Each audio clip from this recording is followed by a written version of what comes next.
interrupting the current neo-Uchronial, climate-challenged, behaviorally controlled, energy-starved, alien-invaded, nuclear-glowing, postulated cricketism to bring you behind the woodshed. This is Crickitude-busting episode BTWRLM 632. But remember, being free is not a spectator sport, so get you behind the woodshed. Because you don't know what you missed until you make the switch and get you behind the woodshed. But that dose of reality. Because you can't go wrong when you get behind the woodshed. I've been saying that open for long years. I hope you all appreciate it. I hope we all do that. No one's going to do this but for ourselves, because they don't care for as much as they want to say they do. You got to be free. You got to know you're in an environment that's free. And I have to suggest that that's going to be a little bit of a task. And we see the stories in the news, and I want to, at least for this, every broadcast actually, there's no actual politics in what I talk about. We're not talking about parties. It just feeds into that uniparty idea. And so I'm talking about principles underlying this. And again, part of the premise is you knows them when you sees them. We talk in that context relative to military occupations, or you go see the Libra Code, read about it, read on and on about it, and see the evidence, which was adopted into international law as well as other international laws and provisions and principles. And that's how I go and work through this. What comes to my attention through what they tell us is the news. I call it the news-tis. It's notice. It's news. It's a notice if you know what you're looking for. And you're being told what's really going on. If we just paid attention, we'd also hopefully get out of what we think is our opinions and get into something that's a lot more factual and study those things. Interesting little thing went on. It was very hard to find the video. I don't have a link to the video. If you're interested, you can track this one down. Finally found nearer to the beginning of this whole altercation that makes the news as well. The news is to us, and found that was key in understanding what may have been going on. And one little other tidbit of information that this senator that I'm going to be speaking to was in contact with Kristi Noem on this part before. So he wasn't unknown, even though he wasn't identified, which is a potential problem on this. I'll give the administration that much. However, he wasn't unknown to the people that are in government, and she ignores him completely. So that kind of told me this is a little bit of a setup. And again, the administration is taking advantage in trying to buffalo people, push their position through. And my main contention, again, non-political, is what's the law? And the law should be very clear, and it doesn't matter what party you are, it doesn't matter what your beliefs is. You take an oath to uphold the law in the office that you've taken, and you better uphold that law before, not after, you act. Senator reacts after being shoved to the floor and handcuffed. The other thing about this, again, multiple facets to these stories. I don't get to all of it hardly at all, a lot of times. For those of us that are in the occupied territory, this is not unheard of treatment, is it? But it is relative to this senator, and this is one of the things we can pay attention to. And we start to see, again, maybe it's up to us to notice this, whether or not you think you actually live in the place that you're told you're living in. Senator Alex Padilla addressed on Thursday the incident in which he was shoved to the floor and handcuffed after trying to ask a question of DHS Secretary Kristi Noem. The video of the altercation shows Padilla identifying himself and seeking to ask Noem a question. Quote, "I'm Senator Alex Padilla. I have questions for the Secretary because of the fact of the matter is half of the dozen criminals that you're rotating on your," and the lawmaker said as he was being pushed out of the door by multiple officials. In fact, he was being pushed before he even got started talking about this when you see the video. Moments before Padilla's removal, Noem had been discussing the anti-ICE protests happening across Los Angeles. She said her officer planned to stay in the city to liberate from the socialist burdensome leadership that this governor and this mayor have placed on this country. Noam kept talking as Padilla attempted to address her directly. And this is where I wanted to finally get a video, and I finally found it. In fact, she does talk. She continues talking like there's nobody else in the room making any kind of a noise. In fact, what I didn't see was her stop her statement, be interrupted by that, and tell whoever it was, even if she didn't know who it was, tell them that she'll take questions after she was done speaking. Instead, you can listen to how she's just driving through this statement that she's making. And also, I got to thinking maybe it's tied to the lack of intelligence to understand what a habeas corpus is. Remember, we talked about that on past episodes. But Noam kept talking as Padilla attempted to address her. That's when already there was apparently FBI on him, pushing him out of the room. Quote, Secretary, I want to know why you insist on exaggerating, and Padilla said before he was cut off and the scuffle with the security officials ensued. So if you, just a point that I want to make on these principles that are going on, there is no presumption of either innocence or governmental authority. If we look about that on this Homeland Security official is the authority, apparently. And so this is they were questioning of, well, he didn't identify, he didn't have a senatorial pin or something. Again, many people have had to do this. You stop what you're saying, you hold your mark where you're at, and you tell them you'll take questions. She did none of that.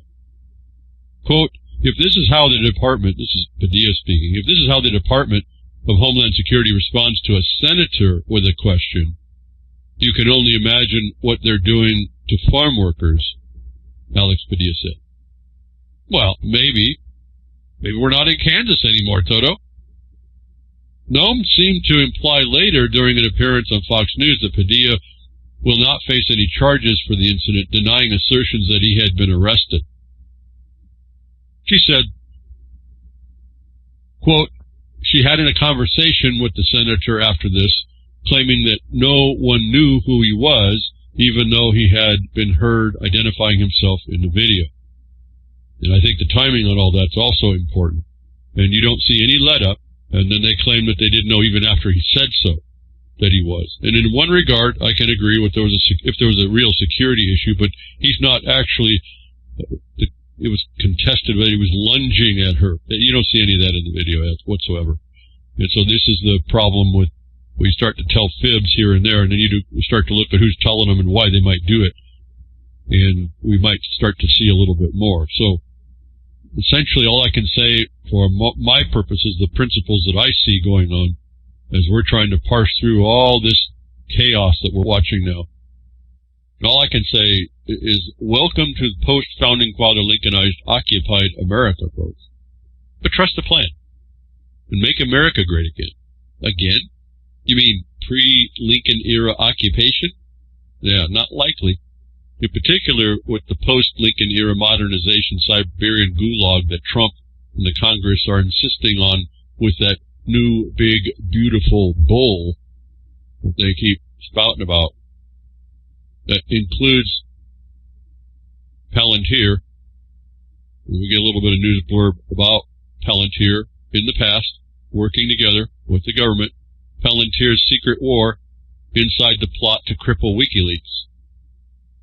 So long before they helped the Israelis, the Zionists, use the AI and tracking to kill Palestinians, Palantir's been there working on, and you've heard me talking about it recently. It's now becoming more and more into the news cycle about this. People are finally catching on, and gladly so, but again, this is not unknown, a large part.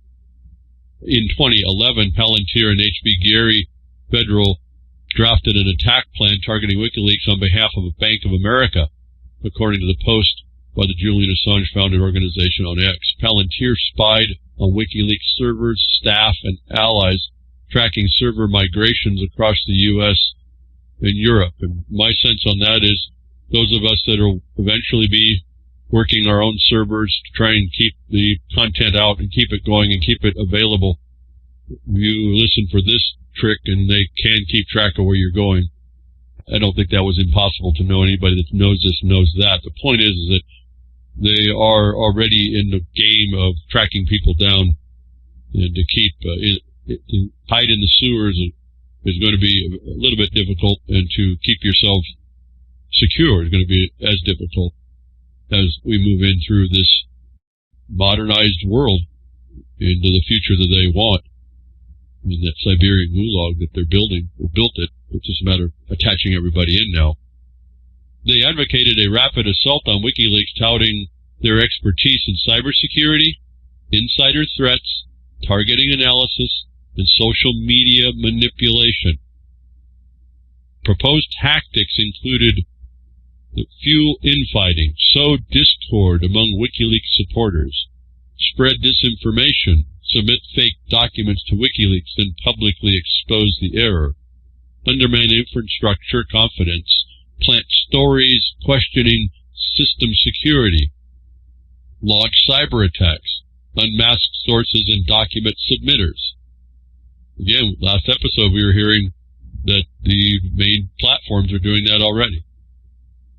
And we start to see a bigger picture than just Palantir. It's already seemingly locked in. It's already been worked and practiced and ongoing. And this date is 2011. If you're just hearing it, just accept that you're that far behind.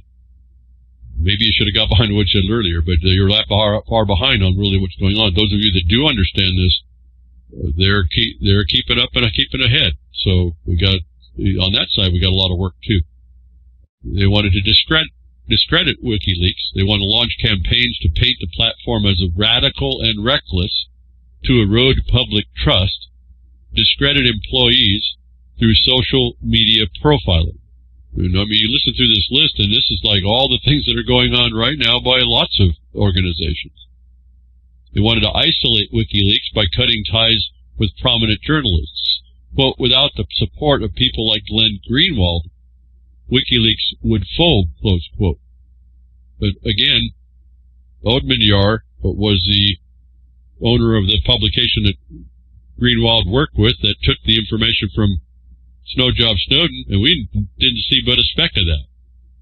So again, one of the potential players right in here, and oh, by the way, Glenn Greenwald's an attorney. They wanted to pressure WikiLeaks backers among established journalists, because if pushed, they would choose professional preservation over WikiLeaks' cause. Now soon to be able to say, trust us, we're with the government.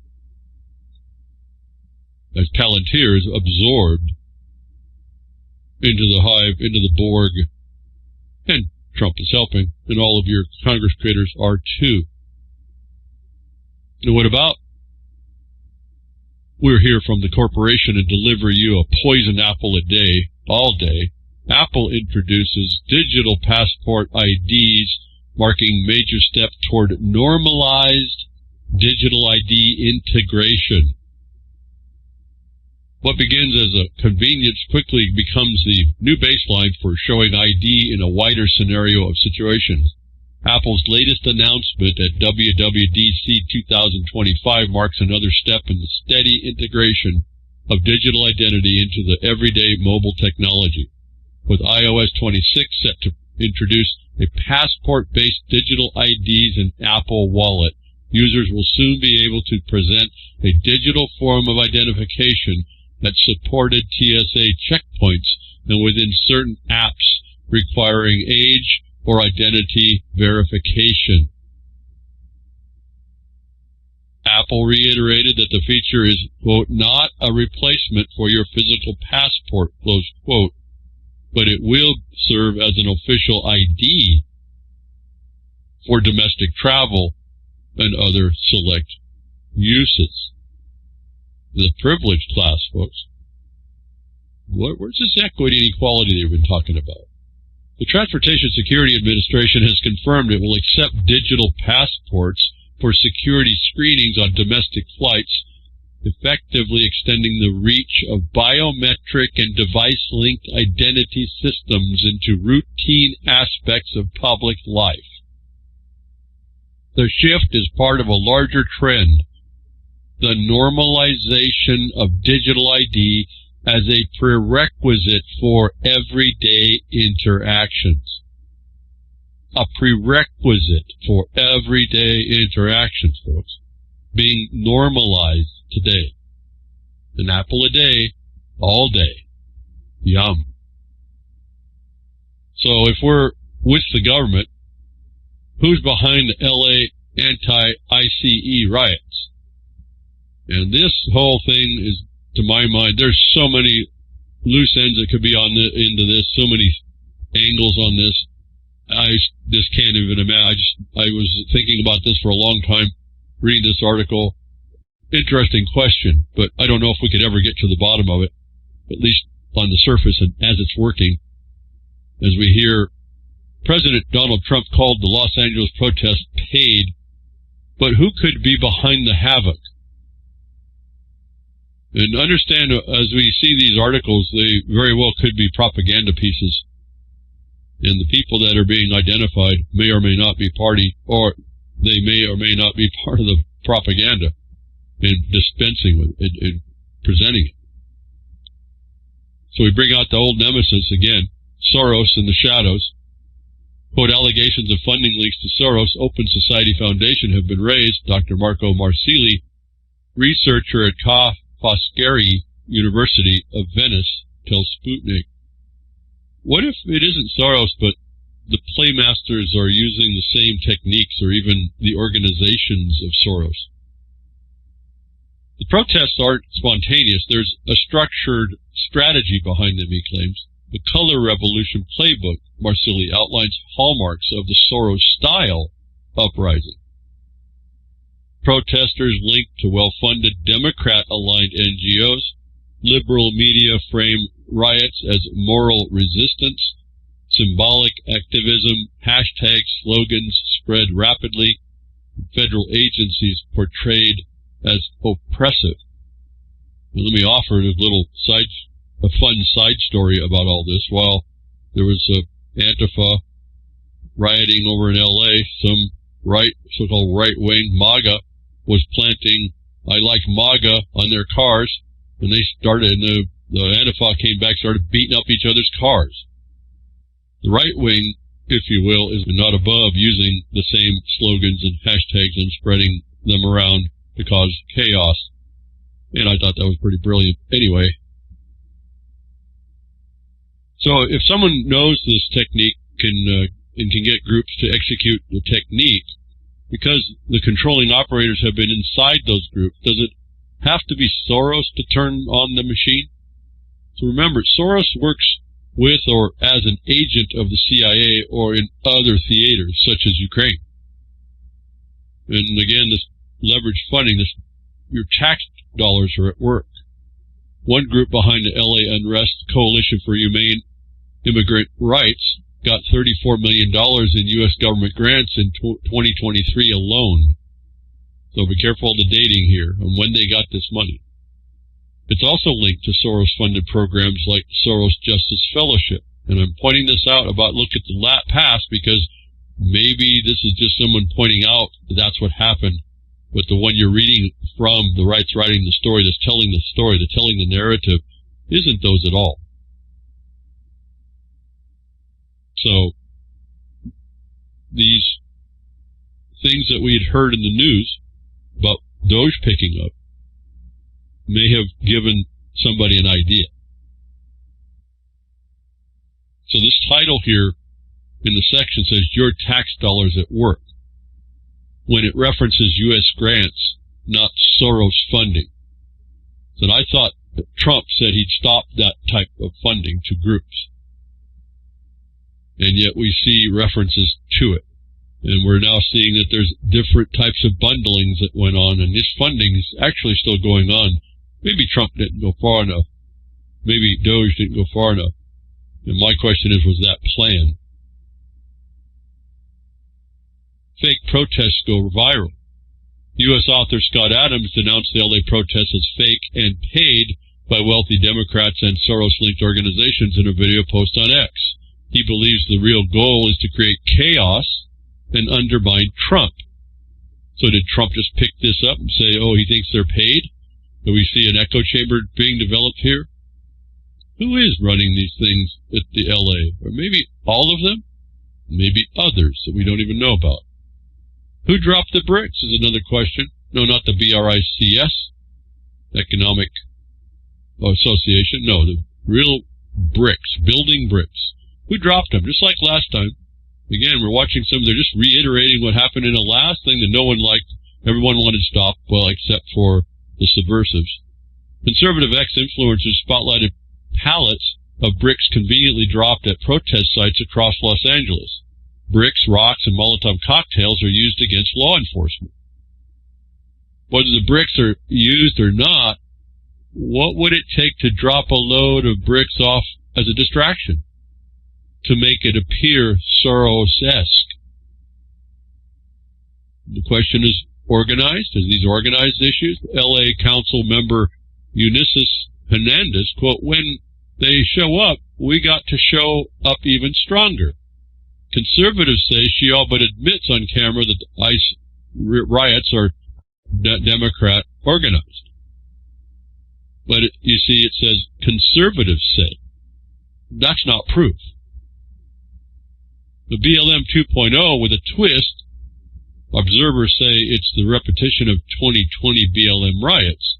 Conservative blogger Andy NGO notes Antifa's back in the mix too. So how observant these pattern recognition bots are, don't you think? This is all that's going on right now. Someone's just restating patterns. We haven't really heard any proof of who done it, who's doing it. The question is, are these desperate moves to stop Trump? Zero Hedge alleges the LA protests are a last-ditch Democrat effort to sabotage Trump after their Doge-fueled unrest flopped. The goal? Spark a fresh national riot wave. Again, more allegations without proof. And the suggestions are all myopic.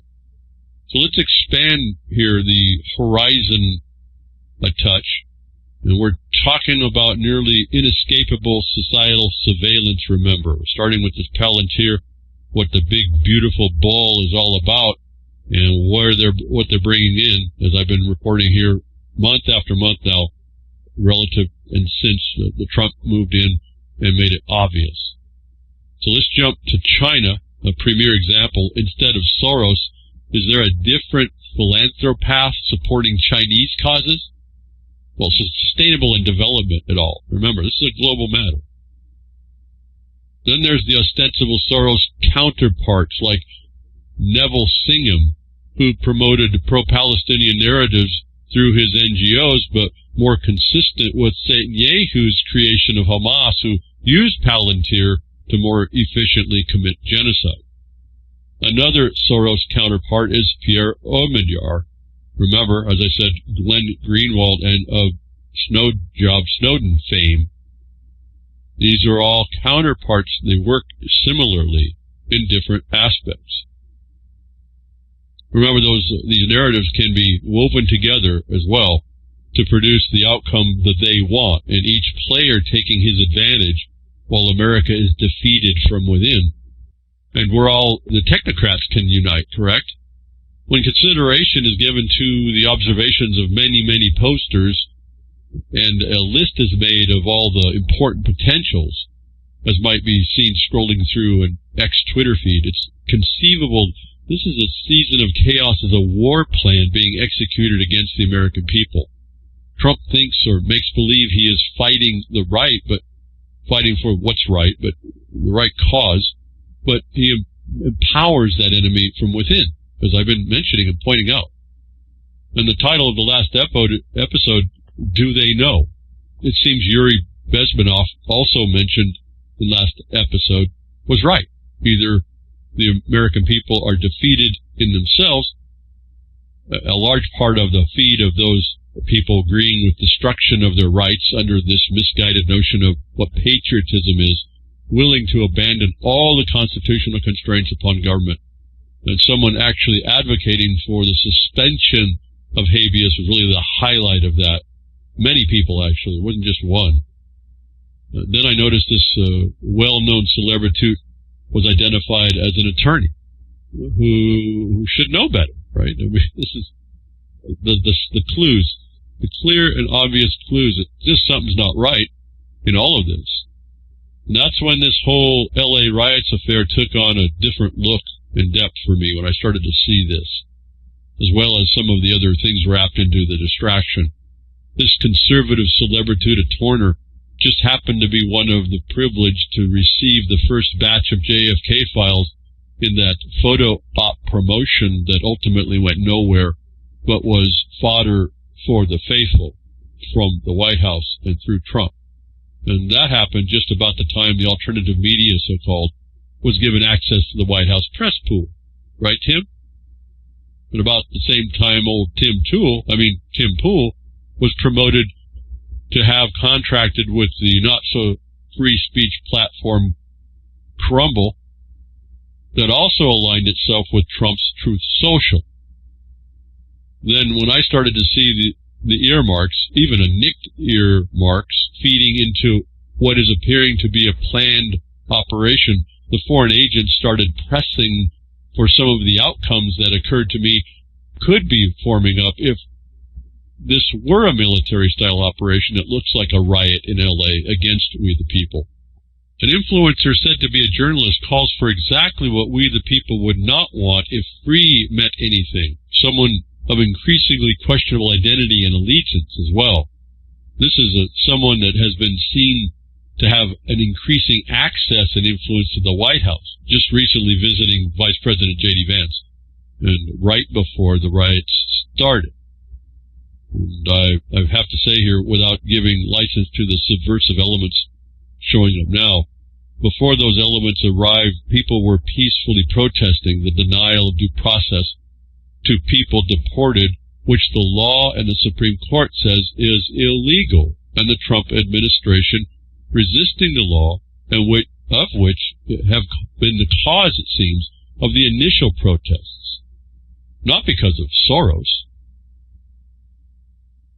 I suggest that had Trump not tried to make a political statement and take political advantage over deportation, had he said nothing publicly but began to find deportees and not deny due process, this would not be the issue it is now. But he wanted to make a political point and ignored the law and his oath. And he wanted something his administration and the influencers out there with him could crow about. It's all about worldwide entertainment smackdown wrestling, isn't it? I mean, to follow the law wouldn't have made a scene in the Kabuki Theater episode. No one to dive off the ropes. No entertaining cover could be made from a foreign agenda to advance. And that's, again, the influencers that step forward, the ones with undue influence who start paying attention. So who is this apparent foreign agent of undue Trump administration influence? Someone with so much influence and access, not unlike the Zionist organization AIPAC, the American Israel Public Affairs Committee, who also, in response to criticism, this Zionista promoting even vicious genocide apologists stated, instead of making an objection to the Qatar jet public, the objection could have been made in a private conversation to Trump. Laura, some say Larry, Loomer, posted on X-Twitter, quote, "Time to deploy Palantir Tech to Los Angeles to deal with the illegals." You know you love to see it. You're lying if you say you wouldn't. Well, first off, no, I wouldn't love it, and no, I'm not a liar. And be careful on who you call an illegal today. When my listener under 9/11 is an illegal, you're a criminal as you live and breathe. So, I don't love it, and I'm not a liar. How about you? Would you be loving it? Would you be lying if you said you didn't love it? See, this Loomer creature appears to be at least a raving techno-fascist that is naturally anti-liberty and anti-privacy. Isn't it better to presume someone advocating for a Big Brother surveillance state is a subversive agent than to give license that they're on your side? Do you want an Israeli CEO company admitting to hunting down and murdering innocent people in Israel genocide, or to the last Ukrainian, the same genocide in Palestine J.D. Vance can't see because he doesn't believe Netanyahu intends to murder every Palestinian? Let's just look past the little detail in J.D.'s professed faith that thou shalt not murder, right, Pope Leo? And where are you in stopping this, as I think about it, Pope Leo? Do you want an Israeli-run war criminal surveillance company that is also in Ukraine? The same Ukraine peacemaker Trump allowed Israel to donate mostly old, ineffective Patriot air defense missiles to? If Israel is not a central intelligence player and central to what's going on there as well? And I think it was like 12 missile systems, not one. The Israeli ambassador just recently suggested that the U.S. not Israel move, so that Israel didn't have to say it transferred anything and could deny it did. But he just admitted that they were doing that, even though there was these denials. And the next layer of deception. Oh, Israel didn't lift a finger. No, those were United States systems anyway, likely on lease. And so we see the control that Trump has over all that equipment. When we start listening as to what the intention of the President of the United States might be relative to not wanting to help or aid Israel in what it's doing. Again, deception, one after the other. And I also think it is that Netanyahu and his ilk could deny the sun in broad daylight. Right, Greta? And like they deny having nuclear weapons through ambiguity. I think Iran may have something to say in that. I think that'll be pretty interesting as we are seeing that exactly happening right now. It's too soon in the fog of war to figure out what's really been going on. I'll get a little bit of a story to that in a moment. That's really the super big news that's happening at the same time.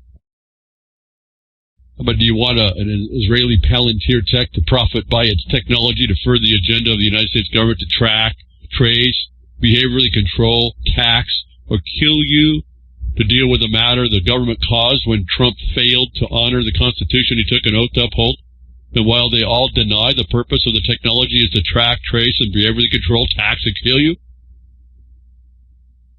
Is that what over-influenced Loomer is imposing? And calling people a liar if they disagree? Sounds like Mossad logic to me. Again, go back to the post. Go and see what she wrote. She wants Palantir Tech to find illegals. Who defines what an illegal is? Especially when no one's looking at the law or could care less about it. So together with Loomer's suggestion to use Palantir Tech and to the rave reviews of the duped, it seems to me the Trump administration points to its duty to protect local cops and will arrest lawlessness when it was Trump who originally acted lawlessly in deporting people without due process, so says the Supreme Court and numerous other courts now, which the people were started reacting to and protesting about, which they have the right to, their First Amendment right to. But what morality drives Trump to accept the influence of deceivers and liars as well? What about J.D. Vance receiving Loomer? And then to whose benefit? And no, Democrats offer no one better. Again, this is not about politics. About principle, reason, thinking, facts, not suggestions, not allegations. It certainly cannot be to the benefit of those of us that speak truth to power to try to provide that dose of reality or help to make order out of the chaos to avoid it. It was just last episode I exposed again the desire of these controlling governments to construct the Palantir Panopticon, heavy on the con. And that wasn't the only episode exposing totality of the imminent Siberian Gulag. How is it this influencer promotes the same tools as the Mossad, CIA, NSA, FBI, Congress, and Trump, or any totalitarian regime, as a first response? Why does Trump just say the Trump administration intends to provide the lawful due process that's required? Why doesn't he just say that? And then obviously do it. Just as the Biden and Obama administrations before him provided to millions of people deported at the time without any protests. And remember, the protests, the freedom to speak, is paramount in this. People are giving this up. I don't understand why there's a big argument about the fact that we get the right to do this. The freedom to speak is to be protected by government, not attacked. I think in all the noise, people are missing this fundamental detail. Part of this began, Free Palestine aside for now, is that people have a right to protest warrantless arrest by ICE. Remember, Americans have been arrested by the Trump on ICE administration. The failure of fundamental due process, that should be a prevailing interest to every American, so-called. What the LA riots are is not about Democrats or Republicans or making America great again, right? CIA - Mossad. And why you shoot members of the press, too, an IDF specialty. Did Big Tech get together in this coup to program the Waymo vehicles to be in the area, to be firebombed like a Tesla dealership cars were? And how is it that Laura Loomer is so connected as to be recognized as the one identifying the brick thrower sought by the cops and to receive a $50,000 reward suggested by another poster? Sounds like money laundering to me to support an enemy within. And all this rioting is just in time to provide the impetus to support the big, beautiful bull on much more immigration and Palantir surveillance, too. And for debt. More debt. Interest to the bankers. On your back. And my suspicions are bolstered by the celebrity influencers and apparently clueless postings of those like Cat Turd 2 that doesn't seem to have cat-like instincts or caution or question, but cheerlead from Florida, as he and others do, while Governor of Florida Ron DeSantis promotes Republican Party ruling superiority, which all just seems so contrived to me as I'm watching it. He even advocates the same deportation policy and actions that Trump declared unlawful by the Supreme Court. And if J.D. Vance makes a material mistake, Ron DeSantis is a contender for the office of president, isn't he? And in particular, if all the Democrat Party candidates are taken out in ops across the nation in one form or t'other, so what is really going on here? Inmates running the asylum here. Indeed, the government is full of psychopaths. One evidence of many is that they support genocide by any excuse. And my ex-Twitter feed, forced feeding me here, is full of people cheerleading for the sacrifice of fundamental freedoms and compromise of privacy and civil liberties. Though I won't here define what freedom actually is, despite my efforts in the past, such as the ignorance of the people, and not much different than those demanding civil rights, as opposed to the mentioning civil liberties I just did, which is better, but still problematic when, for instance, liberty is applied to the current ship of state, and we understand what liberty is from a military standpoint, a naval standpoint. Why do all these influencers opt for blind bondage as the first answer is why none of them can be trusted, even if they aren't the enemies from within? And I'm mentioning these things about those like Cat Turd without knowing anything about him, but look at their following. If they didn't come through my ex-Twitter propaganda-curated feed, I wouldn't even know they existed. But he's probably a great guy, but he doesn't get behind the woodshed. And as I've shown regularly and routinely, not identifying the miscreant quickly and dealing directly with them effectively will bring nothing but trouble in the future. And as I think on that, the question, did you vote for this? We see this all the time now. I voted for this. Did you vote for this? Is one of the most vacuous and empty-headed inquiries I've heard of in a long time. Wanting to identify illegal immigrants and deporting them at any cost to make the pain go away, to stop the rioting, or to stop riots the government allowed or even planned to be formed, and thinking your vote has anything to do with it, is not we the people meeting our duty to vigilance for the purpose of identifying maladministration of government, or acting to alter or abolish the tyranny that may develop in the absence of both. Now, part of the proof, among other objectives of the riots, that this is the Republican Party offensive against the Democrats, fielding a viable presidential candidate in this story here, that, and remember, Newsom was doing a predictably terrible job before for his happy voters, and that part is being exploited right now. And I appreciate that they are exploiting it. The point is, I'm not looking at all the things, the Republicans got the Democrats are losing, all that. Forget that. We're looking at underlying principles. We're watching people that are programming the society to get what they want, but not the people, not the society, but the people who are doing the exploitation. Someone was paying critical attention to the Summer of Love and the habits of the riotous beast that we came through. Remember, we were talking back when the money was being spent, and we see that they're doing and taking advantage, if what I'm seeing might be the case here, relative to the Republican Party taking advantage of something they knew that was coming, or helping to foment, in order to incapacitate or decapitate the Democratic Party.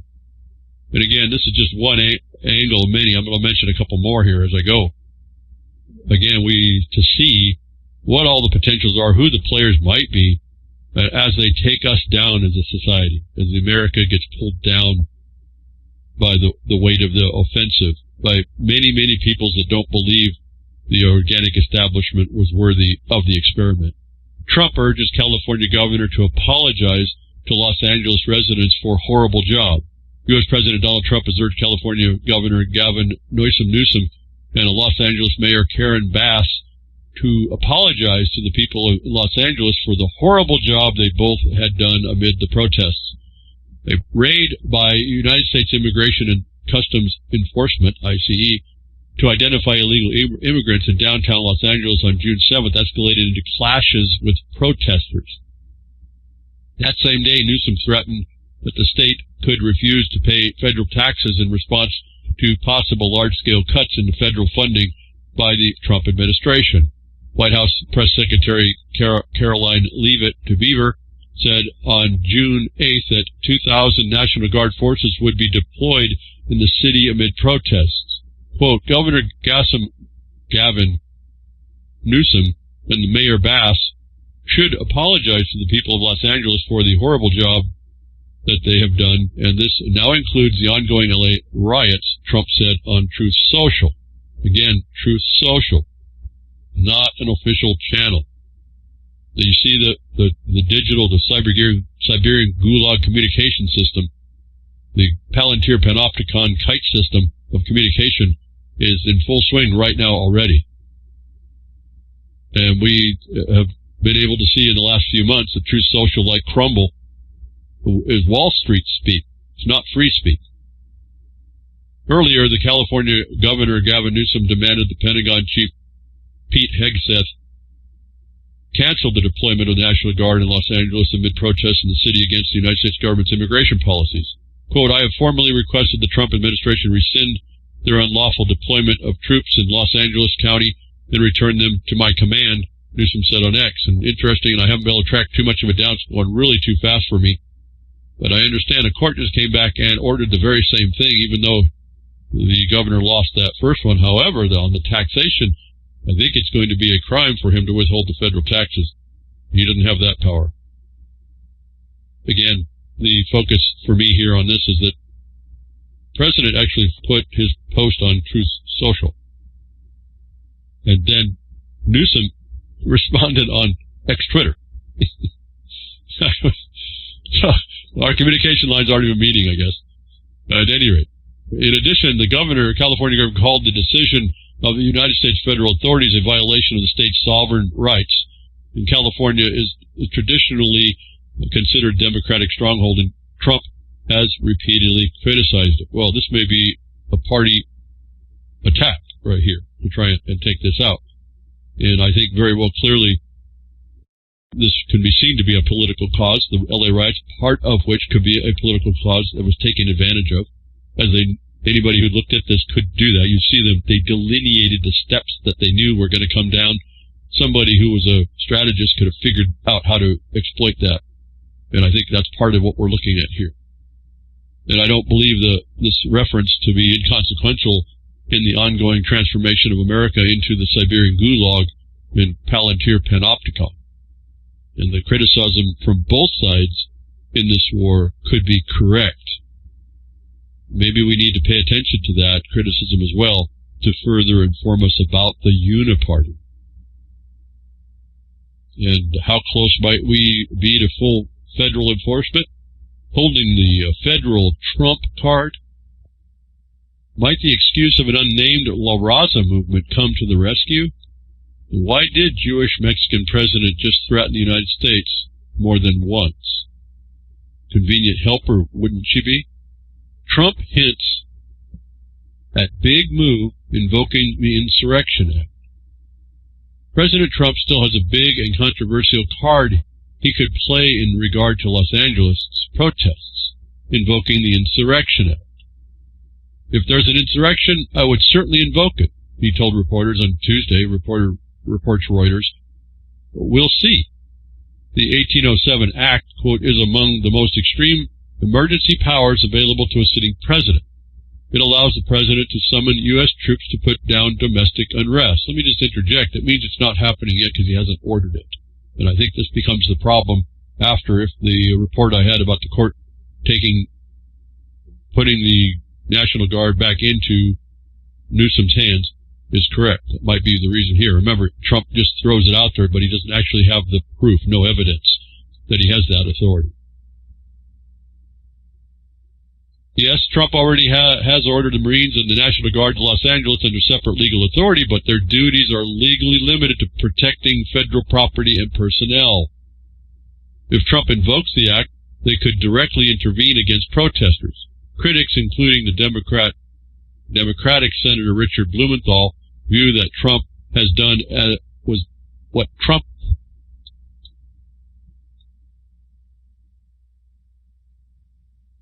Critics, including Democratic Senator Richard Blumenthal, view what Trump has done as a backdoor way of invoking the act. Trump has been using language that appears to be laying the groundwork for invoking the act. On Monday, for example, he described protesters as insurrectionists and professional agitators. Well, these folks in the Uniparty should know about it. That's what Trump was put under, right? That's what the protesters were put under in J6. And no such insurrection ever existed. They just made it up. At least Trump's trying to give it the right words this time. Guess he learned something there, didn't he? However, at another point on Monday, he said, I wouldn't call it an insurrection, but it could have led to an insurrection. The CNN piece notes that top Trump aide Stephen Miller has been using the term regularly to describe protests. That's just a matter of mental programming for people. No different than the Democrats did during J6. An insurrection, quote, is generally defined as a violent revolt or rebellion against the government, writes Aaron Blake. It, quote, isn't about the level of violence, it's about the target and purpose of it. When asked to define it, Trump himself said, quote, you actually really just have to look at the site to see what's happening, close quote. Now, let me just interject. Is that the definition? And we see the failure of Trump over and over and over. I'm not quite sure why he does this to himself. He doesn't have to. And I've talked about this, not just Trump, but many, many people. The Great COVID window was a good one for everybody. Every health official, every governor, every surgeon general, all failed the law. All they had to do was go to law and quote it. That's all they had to do. But they don't do that. And that's how we got programmed as a people to accept, far short of what the offices of government are supposed to be executing in their jobs, their duties, and their obligations. The last time the act was used was in 1992 in the aftermath of the Rodney King beatings in Los Angeles. Some legal experts have warned the law is overly broad and vague, and there have been various calls for it to be reformed to provide greater checks on presidential power, writes Alexander Hutzler. So we'll listen for the shift in focus from chaos to target the government and its function as we listen here, and you should listen for this. No, not what the function has turned into, the stated pretense allowing the usurpation to continue, but the actual. Hedgeseth won't commit to obeying court on L.A. protests. And this is a bit striking. As I said, you know someone when you see them. We've got a president that doesn't really know the law, doesn't quote the law, waits for the attorneys to tell him after the fact, doesn't really care about it once he finds out. He'll try it a bunch of times. He's got administration that doesn't look at the law. He started at warp speed where the whole nation got the bribed into not looking at the law. And now we have the military saying he won't commit to obeying. Not that he's saying anything. He's just not committing that he'll obey a court order. Now, there's no courts actually in the country. What kind of a country are you living in? He says local judges shouldn't be determining national security policy. What's his opinion mean? What does that mean? A federal judge will deal with California Gavin Newsom's request to block troops from taking part in immigration raids on Thursday, but it's not clear if Defense Secretary Pete Hegseth will respect the decisions if he disagrees with them. You really got to think about what this is saying, folks. I've been talking about this for years and years, this condition. This has been the closest, actually, the administration is the closest to actually exposing what I think I've proven over and over and over again. During a House Armed Services Committee hearing Thursday, Hegseth would not commit to obeying court rulings on the deployment of Marines and National Guard troops President Trump has ordered. Democratic Representative Ro Khanna asked Hegseth, quote, "Whatever the federal district court decides, you will abide it?" Hegseth said it was a pending situation. Quote, "What I will tell you is my job right now is to ensure the troops that we have in Los Angeles are capable of supporting law enforcement," he said. When asked again, Hegseth said, quote, "What I can say is we should not have local judges determining foreign policy or national security policy for the country."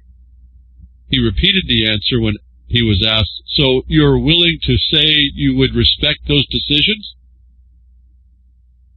The 700 Marines sent to Los Angeles, quote, "are still conducting pre-mission training, and they have not been employed by Task Force 51, kind of like close to Area 51, ain't it? The DoD command element in Los Angeles." And a U.S. Northern Command spokesperson said Wednesday, per The Hill, quote, "I do not have an estimate on when they will be employed." So what is national security when the judicial has no power to determine constitutionally defensible government action? Earlier this week, Hegseth said he expects the administration's use of the National Guard to be stepped up. "I think we're entering another phase, especially under President Trump, with his focus on the homeland, where the National Guard and reserves become critical component of how we secure the homeland," he said. So the homeland is secure, not the American Republic, in these post-founding father era Lincolnized, more perfectus stinging union at this point in time. And the summer of let them eat chaos wouldn't be complete without a U.S. government-sponsored Islamic terror threat enhancement. Islamic terror leader calls for Trump, J.D. Vance assassinations over pro-Israel views in disturbing video. Take revenge. Remember, I just pointed out the definition in the article was a function. You go after the function of government, and now you're looking at an insurrection at least to start with. And what do you think the next report comes out to tell us? Someone's coming after the function of government. Saeed bin Attaf al-Awlaki, the newest leader of the group Al-Qaeda, we pronounce it behind the woodshed, Al-CIA, from the Arabian Peninsula, or AQAP, issued the disturbing call in a propaganda video released on Sunday, as he encouraged Muslims in the U.S. to take revenge. The Al-CIA, I mean, who'd have thunk it in a million years? Oh, wait, the guy behind the woodshed just did, in 5 seconds.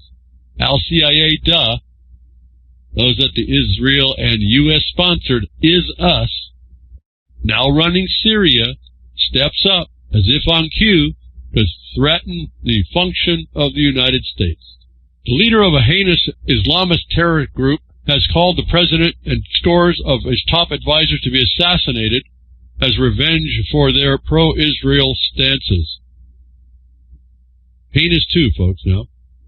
Saad bin Attaf al-Awlaki, the newest leader of the Al-Qaeda, in his call, al-Awlaki said, "Do not consult anyone about killing infidel Americans." He said in a sick clip, "Go after the scum of the earth and its greatest criminals. These are Trump and his vice president, J.D. Vance, his advisor and his supporters in terms of finance, administration, and technology." Sick? He said sick. Is that good or bad? Sick. Dude, duder, dudette, killer, right? Secretary of State Marco Rubio, Secretary of Defense Pete Hegseth, and even Elon Musk were among the advisors named, sources said. Now, sources said, why don't we just go to the guy? Quote, "After them and their families and all those who have any ties or are close to the politicians of the White House, there are no red lines after all that have been happening to our people in Gaza."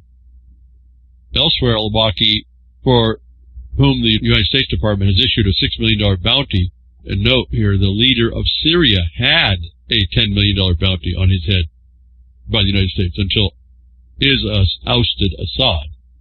Al-Awlaki praised the subjects who have carried out a spate of recent anti-Semitic terror attacks as well as those behind the prior assassination attempts of Trump. Did you know that, folks? They figured it out but never told you until right now. Okay, anti-Semitic. Like Satan, Yehu established Hamas to commit genocide without any intention to murder, right, J.D. Vance? Sort of points to the real let-them-eat-chaos culprits M.O., don't it? In the 34-minute video titled Inciting the Believers, the terror leader also called for strikes on Jews. Quote, "Do not leave a single safe place for Jews, just as they have not left any homes, shelters, or respite for the Palestinians."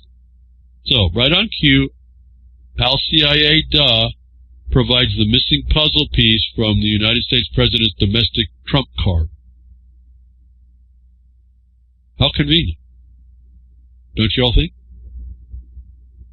Now, does the WWE Manhattan Mauler have the cojones, excuse my French, cojones, not to be confused with mayonnaise, but Callejones, to play that hand in L.A. without anyone noticing? Or is he just betting on that taco? And the ruckus out west, at the same time as another performance in the three-ring circus to hide the setup of the next act, the Palestinian genocide on the dark side of the world, as the opening act of the bigger showdown to come this week, in this last week that came up right at the end. Israeli Defense Minister says Army will not allow ship carrying Greta Thunberg to reach Gaza. Israeli Defense Minister Israel Katz said on Sunday that he will not allow humanitarian ship Madeleine carrying Swedish climate activist Greta Thunberg to reach the coast of the Gaza Strip. I have instructed the Israeli Defense Force to act to prevent the Madleen flotilla from reaching the Gaza Strip. I say clearly to anti-Semitic Greta and her friends, you should turn back, because you will not reach Gaza, Katz said, quoted as saying by the Israeli defense minister. He added that Israel will not allow anyone to violate maritime blockade of Gaza, and said that the goal of the blockade is to prevent transfer of weapons to Palestinian movement Hamas, which continues to hold Israeli hostages. So did you hear the lie and the indefensible admission to committing war crimes from Zionist Cat? And wouldn't it be so interesting if from out of nowhere, a gaggle, a gob, and a bunch of unflagged military-grade drones show up and start attacking the anti-Semitic Israeli ships that are attacking a humanitarian effort in defense of the international law-required help to the Semitic people of Palestine. And certainly by now, being on the Mediterranean Sea, young Greta knows there is a sun. Well, we can only hope. This is BTW RLM 632. And on to a despicable maniac here, as we did get through the end of the week and started to get the news on what's going on, and now it's kind of just helter-skelter, I suppose, with anything that's going to come on in the next few months. I suppose this is going to go on and on. I gave Iran chance after chance, Trump says. Despite the Israeli strikes, the U.S. president has urged Tehran to comply with Washington's demands over its nuclear program, quote, before it's too late. Is Trump making those demands, or does he have a rat in his pocket? The Israeli military conducted a series of airstrikes on numerous targets across Iran early on Friday, including military and nuclear sites. Quotes. Nuclear glowing postulated criticism on nuclear sites in Iran. It is being reported also now that radiation is being measured as being released inside the facility that was struck. The Iranian authorities have confirmed that the attacks killed Major General Hossein Salami, the commander of Iran's elite Islamic Revolutionary Guard Corps, and Major General Mohammad Bagheri, the Chief of Staff of the Iranian Armed Forces. Several media outlets have claimed that several other high-ranking Iranian military commanders and nuclear scientists also perished. In a post on Truth's social platform later on Friday, Trump wrote that he gave Iran chance after chance to make a deal on its nuclear program, telling the Iranian leadership in the strongest of words to just do it. The U.S. head of state suggested that he had warned Tehran that failure to comply with Washington's demands would result in a massive Israeli attack, noting that its military is armed with a large number of U.S.-made weapons. According to Trump, while Israel is prepared to carry out further, even more brutal attacks against Iran, there is still a possibility to reverse the escalation. This is before Iran even responds. Describing Israel's strike as on Iran is excellent on Friday, and warned that there's a lot more to come unless Tehran agrees to a nuclear deal. I think it's been excellent, Trump said, commenting on the attack. We gave them a chance and they didn't take it. They got hit hard, very hard. They got hit about as hard as you're going to get hit, and there's more to come. A lot more. We? Does Trump have a rat in his pocket? Who is we? And how can he know the future unless the peace taker is a part of committing the premeditated, unwarranted attack for rejecting a deal that Iran can't refuse? Iran must make a deal before there is nothing left, and save what was once known as the Iranian Empire, the president insisted. 2 months ago, I gave Iran a 60-day ultimatum to make a deal. They should have done it, Trump wrote. I told them what to do, but they just couldn't get there. Now they have perhaps a second chance. Since April, the United States and Iran have held several rounds of talks in Oman about Tehran's nuclear program, but no breakthrough has emerged. The next encounter was scheduled for Sunday, but following the Israeli strikes, the Islamic Republic has reportedly withdrawn. Doesn't sound different than Trump's war invitation to armistice for Iran and the terms dictated by the Dawn. Can't be anything other than an admission the U.S. is in an undeclared war with Iran, and has been. So any of the recent meetings with Iran are also a duplicitous ruse, a lie, a deception.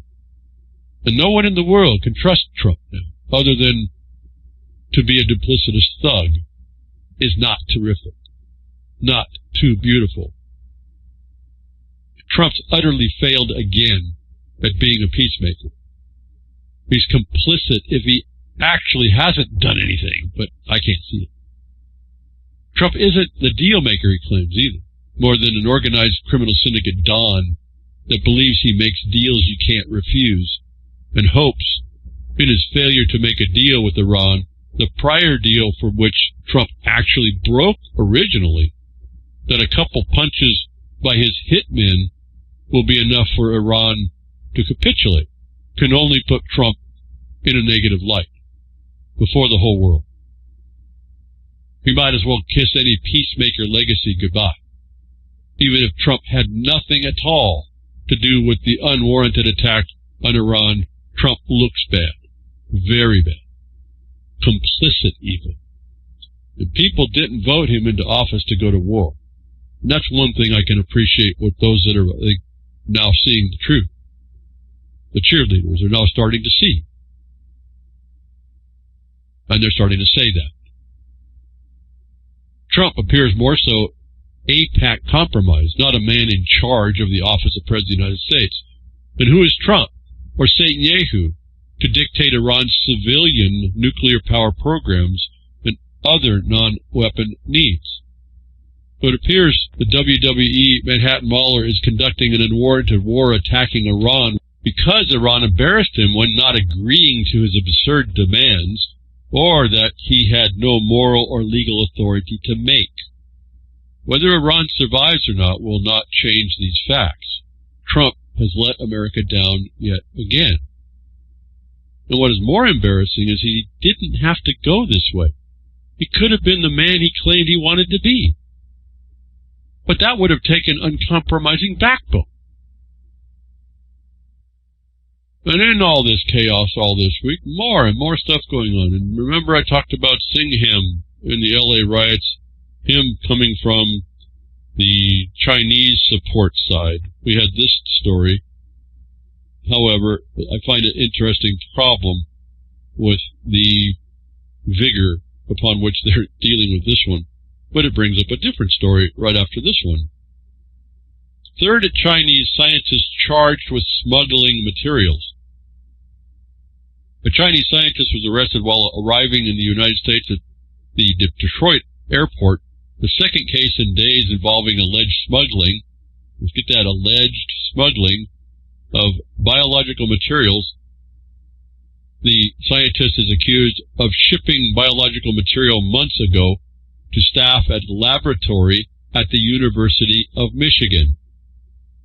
The FBI in a court filing described it as material related to certain worms that requires a government permit. Quote, the guidelines for importing biological materials into the United States for research purposes are stringent, but clear. And actions like this undermine the legitimate work of other visiting scholars, said John Nowak, who leads field operations at U.S. Customs and Border Protection. The scientist was interviewed and arrested Sunday after arriving on a flight from China, where she is pursuing an advanced degree at Hong University of Science and Technology in Wuhan. She planned to spend a year completing a project at the University of Michigan. Her shipments included an envelope stuffed inside a book were intercepted last year and earlier this year and opened by authorities, the FBI said. The court filing doesn't indicate whether the FBI believes the biological material was risky, though U.S. Attorney Jerome Cargon Jr. said smuggling, quote, threatens our security. The scientist remains in custody awaiting a bond hearing Wednesday. She allegedly shipped worms-related material to the U.S. for research without government permit. It's a permit violation? That's it? All this for that? And I'm saying that because of this next story. Just a government permit. Not something proven to be like 100% fatal to people, like the South Korean lab making bird flu 100% lethal to mammals, as printed in a virology journal. Even a small proportion of mammalian adaptive mutations can quickly become dominant as the virus serially transmits between mammals, Konkuk University researcher writes. South Korean scientists have conducted a lab experiment that made a purported wild avian influenza bird flu virus 100% lethal in mammals, achieving total death in infected mice by enabling the virus to adapt inside their bodies and spread to others. The dangerous move comes as the United States develops a next-generation universal vaccine platform called Generation Gold Standard that will focus on avian influenza jab creation, signaling a coordinated international push to engineer and preemptively vaccinate against lab-enhanced bird flu strains with pandemic potential, despite worldwide fallout from the COVID-era strategies. Published June 2025 in Virology Journal, the study describes how researchers at Konkuk University infected mice with a highly pathogenic H5N1 avian influenza strain, one that already contained a small percentage, 4%, of mammalian adaptive mutation known as PB2-E627K. That tiny minority of mutant viruses was enough to take over and kill every infected host. All challenged mice died by 8 DPC. Transmission through direct contact occurred in 100% of the cases, and all contact mice died within 12 days. Oh, but let's arrest a Chinese scientist studying in American universities for not having a permit. That'll keep us safe, no doubt. And as we're trying to keep our little ones safe, we're going to go over toward Montana. Montana governor signs a bill ending vaccine records mandate for high school homeschool families. Montana's new law repeals a vaccination requirement in building and reporting rules intended for densely packed public facilities that don't make sense for homeschool settings. I just have to pause there. How stupid government becomes when it sets out to control every darn thing in the world. And it's supposed to protect us against that. HB 778 repeals the requirement for homeschool parents to keep immunization records on their children and submit them with county superintendents. It also eliminates requirements for homeschool families' homes, private residences, to keep the same health and safety codes as school buildings and make homeschoolers and private schools two separate legal categories. I'm mentioning this for those of you that know about this, that are interested. You go to Montana, see what they did, grab what you can, go make it so in your school, and start separating these things back out. I would caution you to understand the state's identifying the parents and children. They're not talking about mothers and fathers and your offspring. And so I don't know if you're going to get that passed. They won't usually talk that way. But the children are wards of the state, that you have custody as parents. Parents have custody of the child, the ward of the state. So we want to kind of get free of that too at some point. hopefully in the future. For Montana families who homeschool, HB 778 is more than just a policy update. It's a shift toward recognizing and respecting the unique nature of home education, wrote Tracy Taylor of Mix 97.1.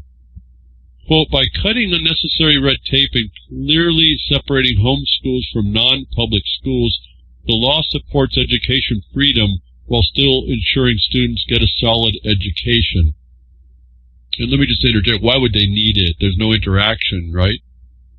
And there's also this an interesting side benefit. If you don't have to keep the records, then you don't have to keep up with that you do or do not vaccinate. And part of the reason probably for this. Roughly 3.1 million students were homeschooled in the United States as of 2022, and on average score 15 to 25 percentile points above public school students on standardized academic achievement tests, according to data collected by the National Home Education Research Institute. So that last paragraph should be all you really need to know about homeschooling. That on average, those students, those kids or little goats, score 15 to 25 percentile points above public school students on standardized academic achievement tests. And I've mentioned, though I didn't get the study, when they were looking at the United States government relative, or the United States people relative to all the other people in the world, the United States didn't have but just under 100 IQ in the world. We're not the smartest people in the world like people are told that we are. 100 IQ is only 20 points above being an idiot. So just add on 100 as an average. Just add 100. Add to 15 to 25, and you're back up to something that's kind of respectable, aren't you? It's what public school and public school systems have done to us. So that number actually correlated, that study of the world's IQ tests across the world really kind of correlated with that number relative to what I remember people would be generally testing out at back in the day, I guess I can say. Fascinating. So, good for you, Montana. At least mostly in part, and to keep your right as a mother and father to show your little ones the world the way you want to do without the burdens and without the threats. I commend Montana for that. Maybe not everything there up there, but nice to hear. And this is, again, can be done in other states. U.S. makes sweeping changes to key vaccine group. On the heels of that decision over there in Montana, Health Secretary Robert F. Kennedy Jr. says replacing pro-pharma experts is key to restoring public confidence. Now, listen very carefully to this. I call it deception. Listen very carefully how they're doing this. It's key. He's going to act to restore public confidence. The U.S. Department of Health and Human Services has dismissed all the members of a key advisory panel that has helped shape national vaccine policy for decades. Again, I've talked about these advisory panels. They're discretionary. They are not a lead. They do not have any actual power. They were given the power. So this is a little bit an innocuous condition. However, good on them to start here, for sure. I'm not condemning that part. I just want us to understand how we're going to allow our confidence and our trust to be persuaded. Cannot be in here at all anyway. But that's what he's going to restore. He's going to restore public confidence. Health Secretary Robert F. Kennedy Jr. said on Monday that the move was necessary to reestablish public trust and address long-standing concerns over conflicts of interest. The Advisory Committee on Immunization Practices was created within the Center for Disease Control and Prevention in the mid-1960s. In an op-ed published on Monday in Wall Street Journal, Kennedy claimed that this panel has, quote, a history of conflicts of interest, persecution of dissidents, a lack of curiosity, and skewed science, close quote. The Secretary cited reports from a House committee in 2000 and the HHS Inspector General in 2009 that detailed the financial connections between ACIP members and the pharmaceutical companies. He said his decision to replace all 17 current members was driven by the need for a clean slate. The problem isn't necessarily the ACIP members are corrupt, most likely aimed to serve the public interest as they understand it, Kennedy wrote. The problem is their immense immersion in a system of industry-aligned incentives and paradigms that enforce a narrow pro-industry orthodoxy. So fair enough, good for Kennedy, but that does not end the need solving the problem if government overreach or dereliction of duty is observed. And the ACIP members are appointed for 4-year terms, and 8 of the most recent appointments were made in the final days of the administration of Joe Biden. It was very intentional, the former senior HHS official told STAT News. Quote, "It was our goal to fill our vacancy on every federal advisory committee the department has, with particular focus on ones like ACIP, where maintenance of our scientific expertise was critical." Mandy Cohen, who served on the CDC director under Biden, the move spreads confusion and casts doubt on transparent public health processes that protect Americans. Think back on the COVID swindle. Did that protect Americans? It was really transparent, but did it protect Americans? Richard Besser, who was acting CDC director under Barack Obama, said, quote, "It should erase any remaining doubt that he intends to impose his personal anti-vaccine agenda on the American people," close quote. Kennedy has long criticized aspects of the U.S. vaccine program, arguing they are too closely aligned with industry interests and failed to prioritize public health. His detractors frequently label him as an anti-vaxxer, which seems like a stupid distraction and status quo keeping technique. Kennedy is for vaccines, including the mRNA bioweapon. And this point is completely missed. From what I've seen, no advisory committee will be constituted that will use the law to find the mRNA synthetics to be the prohibited bioweapon local and federal law define. And remember, I didn't say it, but I'll say it now. That 100% fatal bird flu, that's a novel one, too. They made that up. There's nothing natural about that. We read it over. The pig's fly flu. That would be a natural pathogen when pigs flew. During his confirmation hearings, Kennedy pledged that his decisions would be science-driven. In his WSJ piece, he warned against attributing the American public's crisis of trust solely to misinformation or anti-scientific attitudes. So this is a lot of noise over legally inert body under federal law. There's nothing that advisory body can offer that can compel the lead agency to act. And an advisory committee is strictly that, advisory. The suggestions from which are discretionary. At this point, it seems to me there's nothing the federal agencies can do to restore the blind trust or confidence Kennedy seeks. The best thing that the federal agencies can do now is to honor the organic establishment reservation to the states in health matters, and admit federal agencies and officials are themselves merely advisory committees to the states with no lawful power to decide or compel action, the action of the local state authority. But of the dire and continuing concern for my listener here, the great COVID swindle proved that we the people can have no trust, nor can maintain a shred of confidence in the local officials either. Local officials proving the local law meant nothing to them when they were faced with a federal bribe at warp speed. Local officials everywhere, even Florida, for all the fraudulent promotions DeSantis and the state surgeon general Lopado paraded out well after the fact of their breaches, lying to the people by omission in their breach, didn't have a second thought to kill and maim any of you when ignoring their local communicable disease law and its due process protections. Never, ever forget that, folks. Ever.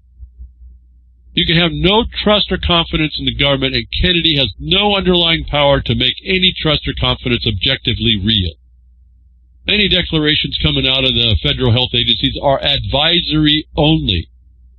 And any advice cannot be trusted without independent testing. And then you make a review for the appropriateness of the application through a private doctor-patient relationship. Then you assess the particulars of the patient, would be you or maybe your little ones, their needs relative to that. And that I don't get any doctors agreeing with this, with the local law, means you cannot trust your doctor's advice either. Ultimately, Kennedy can't guarantee your trust in your world as against all the advice of the world. And you should never give them your trust and confidence, being your life could depend on it. You need to become your own trusted, educated first opinion, and the doctor should be the second or third opinions, providing for better confidence of all these things that are considered, to steal a phrase, that it is the best decision for you. And as we're looking for the best decisions of ourselves and our government and how it's run, and maybe not, seeing what's going on, as I've been talking about the exploitive conditions that appear to be what we might see coming out of the LA riots and all that, and all the who's that could be done it. Who is doing it over there? We finally get records, possibly a bit more, from way back when. All the time it takes to get this information. Why we can't trust the government. I have no confidence in it myself. I don't know about y'all. We got to wait this long to get information. There's nothing, no trust left. That people don't get that out of the Kobe swindle, something I predicted would happen, and it happened, and it's still happening. And then I tell you today what looks to be a fix from the department right now to bring in more advisors to show you that's just ineffectual. And they want to use that to get your trust, shows they're not trustable. Or they don't understand what they're doing, which is still not trustable. Well, we finally get some information, different study, but a same possible underlying agency, even relative to the LA riots.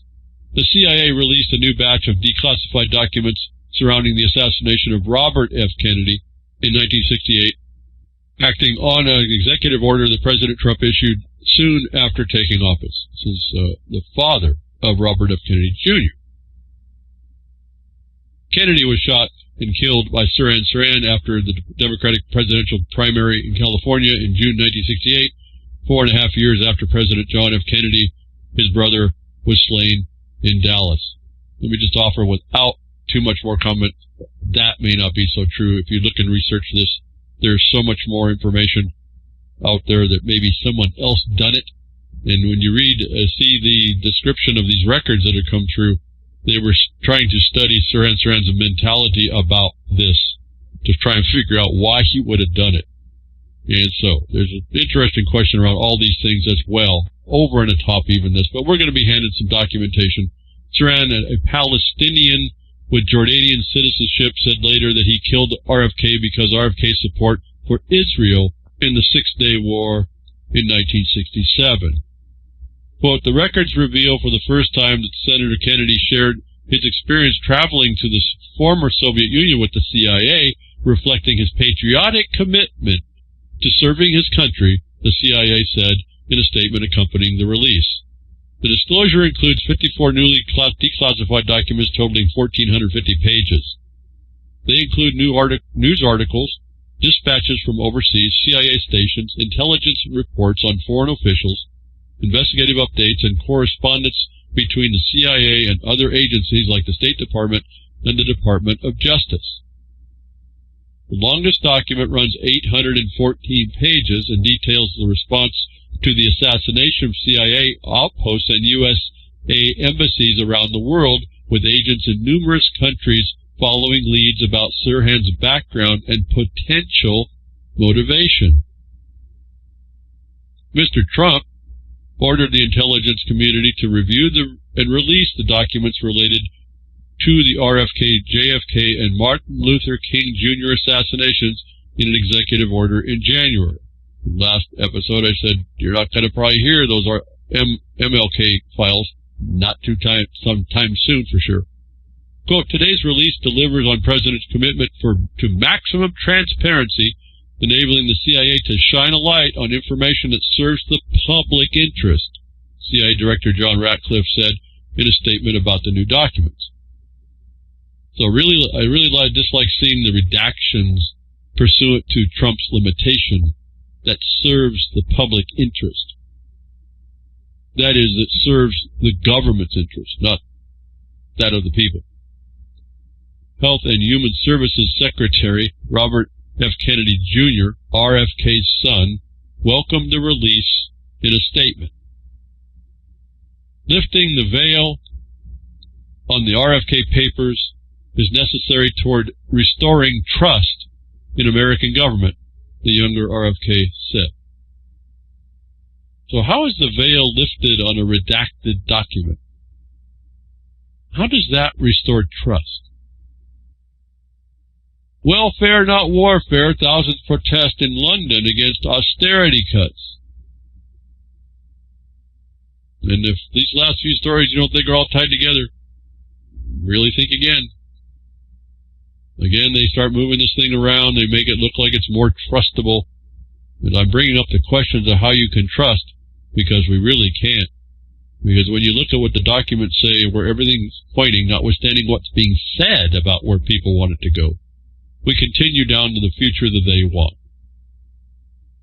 Welfare, not warfare. 1,000 protests in London against austerity cuts, and hardly anybody wants to stop war anymore, it seems, does it? So that's part of the plan. I've said it's part of the plan. The paperwork says it's part of the plan. We go to war. Thousands of people marched through central London on Saturday to protest government spending cuts and welfare reforms, voicing outrage over rising military budgets amid deepening social inequality. The demonstration, organized by the People's Assembly, began on Portland Place and made its way to Whitehall, with crowds chanting and holding placards reading "Tax the Rich, Nurses Not Nukes, Welfare Not Warfare." Do you really want welfare, though? I mean, there's actually two types of welfare. Do you really want this welfare? Tax the rich? Do you want to agree to extort from somebody else? You want the government to extort from people? Is that what we're wanting here? See, so even our protests are feeding into a condition that we really shouldn't be going. Nurses, not nukes? Sure, why not? That seems pretty safe enough, unless they're the ones that are injecting you with the jabs to come, right? Trade unionists, campaigners, and activists from across the UK joined the protest under the slogan, "No to Austerity 2.0. You get cracked up about this stuff, folks. No Austerity 2.0, calling on the Labour government to abandon austerity policies and invest in public services instead of warfare. Campaigners condemned Prime Minister Keir Starmer's economic agenda. What did he just say right there? Economic agenda. What did I tell you Agenda 2030 was? Sustainable debtors. Go read it. Economic.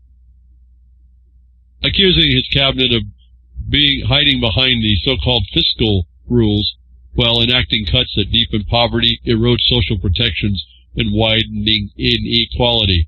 Quote, scrapping winter fuel payments, keeping the Tory two-child benefit cap, cutting disability support, and slashing foreign aid while boosting defense spending are not tough choices that are political choices, a spokesman for the People's Assembly said. Feels like what I'm having to do from austerity to austere. Agenda 2030 here and gone already to 2.0 and beyond, it seems. Do you hear that admission? They agree to live in austerity 1.0. Pretty amazing. They have a complaint about 1.0. They've been living it. And now comes the sustainable debt, the perpetual debtor's prison of the Siberian Gulag. And if you think that war's not on the horizon, look around you, folks. Look at what's going on. And maybe austerity is not limited to the UK, just as Agenda 2030 says that they want. World Bank sees U.S. growth being cut in half. Now remember, the way this is going down, it's got to increase by 7%. But that's if the big, beautiful bull would be correct, and it would do the things it needs to do to drop the fiscal expenditures for the government. The World Bank forecast on Tuesday that President Trump's trade wars are expected to slash economic growth this year in the United States and around the world, citing a substantial rise in trade barriers. But without mentioning Trump by name, the 189-country lender predicted that the U.S. economy, the world's largest, would grow half as fast, 1.4 this year, as it did in 2024. That marks the downgrade from the 2.3 U.S. growth it had forecast in 2025 in January. We go back a little bit to that 189-country lender that keeps nations in poverty. Globally, the bank has lopped 0.4 percentage points off of its forecast for global growth this year. It now expects the world economy to expand just 2.3% in 2025, down from 2.8% in 2024. Let me also point out here the word growth. Why does there always have to be growth at all? Is one of the problems. It's best practices for stealing wealth from people. No soft landing? In a forward to the latest versions of a twice-yearly Global Economic Prospects report, the World Bank chief economist Indermit Gill wrote that the global economy has missed its chance for a soft landing. You listening, folks, to prepare? We've been talking about all this, how it's working. Slowing enough to tame inflation without generating serious pain, it appeared headed for just 6 months ago. The world economy today is once more running into turbulence, Gill wrote. Without a swift course correction, the harm to living standards could be deep. So this is not just in the UK looking at austerity 2.0. That cracks me up. They're agreeable to 1.0. We're all living in 1.0, but now we're moving on to 2.0. And it seems war is global. No peacemakers out there, are there? And if, again, we could come back over to this side, if Canada thinks they're escaping this Siberian gulag dragnet, Canada's new border law hides a surveillance time bomb. Again, these identities, these digital identities are what they're going to be. This austerity comes through to control us. Sustainable debtor is how they do it. It's written in Agenda 2030. It's not some UN document of whatever. Go read it. It tells you exactly how this is going to be coming down. And there's nothing that I have seen that has been away from that. Nothing Trump does evades that at all. Nothing. Buried beneath the rhetoric of national security. See, every nation has that excuse, don't they? Buried beneath the rhetoric of national security is a digital dragnet designed to sidestep the courts. Canada's new Strong Border Act, tabled as Bill C-2, is being framed by the federal government as a step toward strengthening border security. But hidden within its lengthy legislative text is a familiar and troubling push for expanded surveillance powers, this time without the need for court authorization. Nestled deep in the bill are provisions that grant law enforcement sweeping new authority to demand subscriber data from service providers, bypassing the oversight mechanisms long seen as essential to protecting Canadians' privacy. Can it be anywhere, folks? The same language over and over. The bill revives the lawful access agenda, one that law enforcement agencies have been pursuing since late 1990s.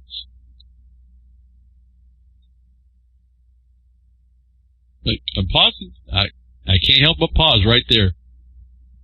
What have I been saying? It's been even before that. But that's where they started to get it together.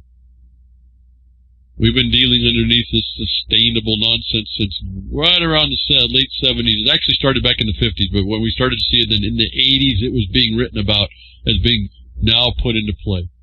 In the United States, your tax laws, your land use laws were changed around the 70s. and it all started to reflect all this stuff. The digital access provisions are not new, but their inclusion in border-focused bill appears to be a calculated effort to quietly reintroduce them under a different guise. Let me just call your attention here to the ICE in the news now, and what it's using these databases about, and it's all about cross-border, and even American citizens, United States citizens are a part of that surveillance, coming and going. Despite being repeatedly rebuffed by public opposition, parliamentary committees, and Canada's highest court, the drive to erode digital privacy protections continues. This legislative maneuver follows years of setbacks for warrantless access advocates. It's the same problem with ICE. These are all warrantless arrests. They're administrative on top of that. No judicial power whatsoever in them. In 2014, the Supreme Court ruled decisively in R.V. Spencer that Canadians have a legitimate expectation of privacy when it comes to subscriber information. I'm speaking to those of you in Canuckistan. Listen to me, understand me now if you've heard me for years and years, and where you can start dropping in to start showing, if this is important to you, start showing how it's being dismantled and how you're going to keep it together. According to Michael Geist, the law professor at University of Ottawa, law enforcement has continued to seek ways around those constraints. Past efforts to legislate access without judicial oversight have either failed to pass or been dropped due to public backlash. So there's your power, people, right there. It's not voting.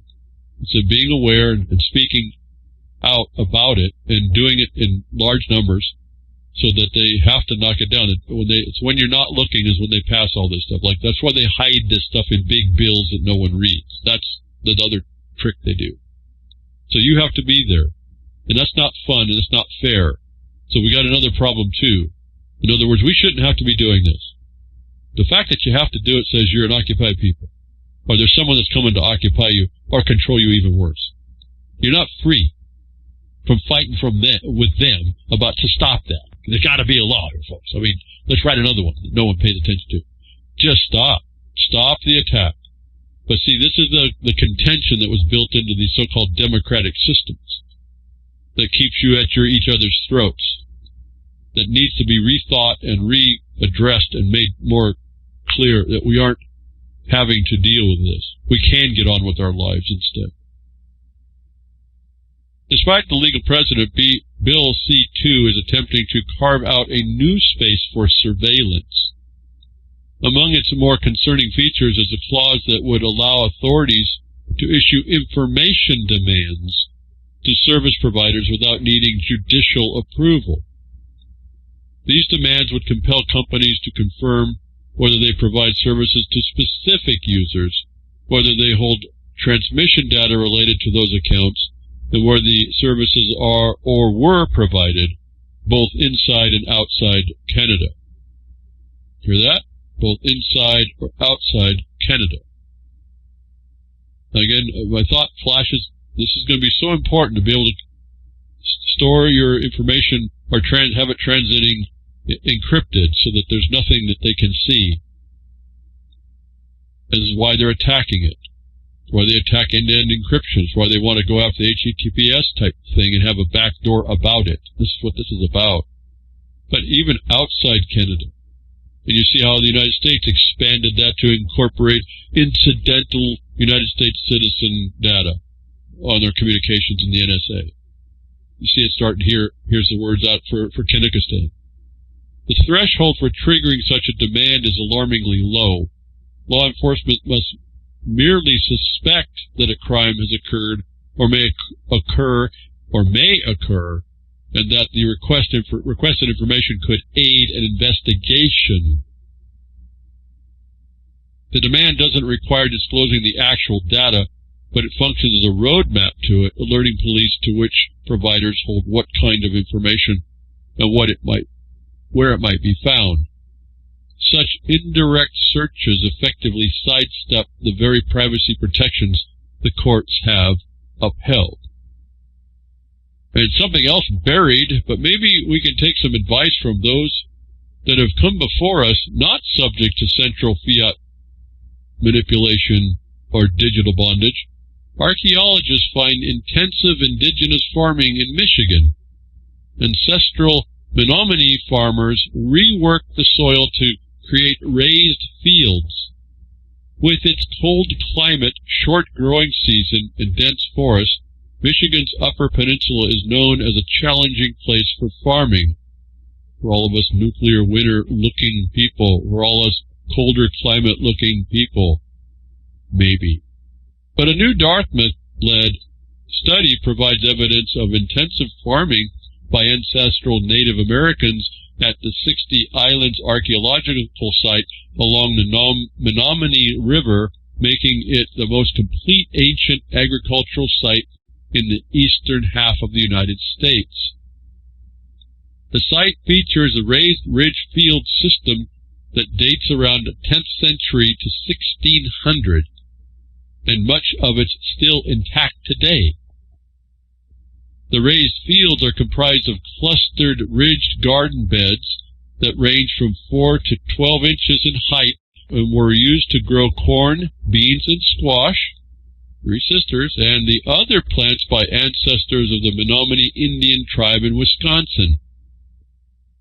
In May 2023, after the snow had melted, but before the leaves were out, the team conducted an innovative drone-based survey of 330-acre area using LiDAR, a remote sensing technology that uses pulses of light from laser to map objects on the Earth's surface. LiDAR is a really powerful tool in any kind of forested or heavily vegetated region where the archaeology is hidden below trees, where no kind of optical imagery can see what's underneath the tree canopy, says senior author Jesse Cassana, professor of anthropology who uses remote sensing technologies regularly in his work. The forests are really confounding to archaeology in a lot of ways, so a lot of archaeologists rely on publicly available LiDAR that is often obtained from planes that fly really high. But the resolution of that data is usually too low to see many archaeological features. Drone LiDAR enables us to collect the same kind of data, but at much higher resolution. The LiDAR uncovered sets of parallel ridges at the site that create quilt-like patterns stretched across the landscape. The ridges were constructed in various directions, illustrating that their locations may have been determined by individual farmers rather than direction of the sun or other environmental factors. The findings are published in Science. The scale of this agricultural system by ancestral Menominee communities is 10 times larger than what was previously estimated, said lead author Madeleine McClister, an assistant professor of anthropology at Dartmouth. That forces us to reconsider a number of preconceived ideas we have about agriculture, not only in the region, but globally. The researchers surveyed approximately 330 acres. However, they have yet to map the entire site because it extends beyond the edge of where they were surveyed. They estimate that they have surveyed approximately 40% of the site. When you look at the scale of farming, this would require the kind of labor organization that is typically associated with much larger state-level hierarchical societies, said McClister. Yet, everything we know about this area suggests smaller egalitarian societies lived in this region, but in fact, this may have been a rather large settlement. This site is part of the Anaim Amat, which stands for Dog's Belly in Menominee. The Anaim Amat is a cluster of significant ancestral Menominee archaeological sites that include several burial mounds and a village that were excavated from the 1950s through the 1970s. I found that pretty interesting. It sounds like almost like the Hugel as well on top of it. I understand that the individual farmer determined not the sun, but what he sensed on the land, which I found also very interesting, written and not explained but stated there. moving into LiDAR and getting that feel for the terrain. TSA working on haptic tech to feel your body in virtual reality. The Department of Homeland Security and the Transportation Security Administration, TSA, are researching an incredibly wild virtual reality technology that would allow TSA agents to use VR goggles, haptic feedback gloves, to allow them to pat down and feel airline passengers at security checkpoints without actually touching them. The agency calls this as a touchless sensor that allows a user to feel an object without touching it. Information sheets released by the DHS and patent application describes a series of sensors that would map a person or object's contours in real time in order to digitally replicate it within the agent's virtual reality system. It will map the contours in real time. The system would include a haptic feedback pad, which would be worn on the agent's hand. This would then allow the agent to inspect the person's body without physically touching them in order to feel weapons or other dangerous objects. A DHS information sheet released last week describes it like this. Whoa. The proposed device is a wearable accessory that features touchless sensors, cameras, and haptic feedback pad. The touchless sensor system could be enabled through millimeter wave scanning, that's what I want all over my body, light detection and ranging LiDAR, or backscatter X-ray technology. That's what we want. As a user fits the device over their hand, when the touchless sensor in the device are within the range of the targeted object, the sensors in the pad detect the large target's object's contours to produce sensor data. The contour detection data runs through a mapping algorithm to produce a contour map. The contour map is then relayed to the back surface of the contact user's hand through haptic feedback to physically simulate a sensation of the virtual detected contours in real time. A separate patent for the haptic feedback system, part of this, shows diagrams of what the haptic glove system might look like and notes all sorts of potential sensors that could be used, from cameras, the LiDAR, to one that, quote, involves turning ultrasound into virtual touch. It adds that haptic feedback sensors can, quote, detect the contour of a target, a person, or an object at a distance, optionally penetrating through clothing to produce sensor data. X-ray glasses have nothing on this voyeurism tool, to my mind. And tied to all of that biometric profiling that they're making on you, making a 3D virtual model out of you. See and feel every mound in the state-level hierarchical society. How creepy is that? This has been BTW RLM 632, and I'll be with you next week. Tech tips for nature willing. Echoes call, the hour is near. Behind the woodshed, the truth you'll hear. Every Sunday, the clock strikes 3. Hal's voice rolls like thunder, fierce and free. Pull up a chair, lean in close, listen to learn. Goes by dose behind the woodshed. No stone unturned, house words ignite, the airwaves burn. Stand up, listen, it's time to learn. Behind the woodshed, where truths are earned. Law to liberty, the spectrum light, in-house court, no place to hide. It can't look fast, ready to burst for unspoken truths and unquenchable thirsts. Behind the woodshed, no stone unturned, house words ignite, the airwaves burn. Stand up, listen, it's time to learn. Behind the woodshed, where truths are earned. So mark the time when Sunday comes. Behind the woodshed, beating drums. Hal's voice, a beacon, fierce and bold. In the fight fight for truth.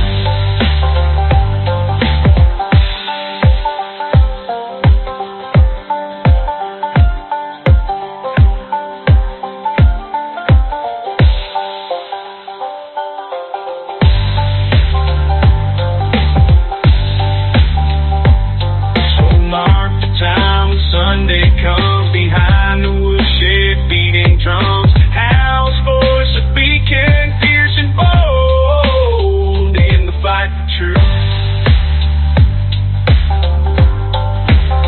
Behind the woodshed, no stone unturned, house words ignite, the airwaves burn, stand up, listen, it's time to learn. Behind the woodshed, where truths are earned.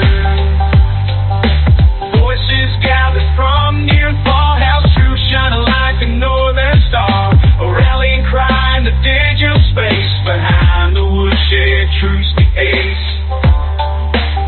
As the sun sets, the truth still rings in house words, freedom sings.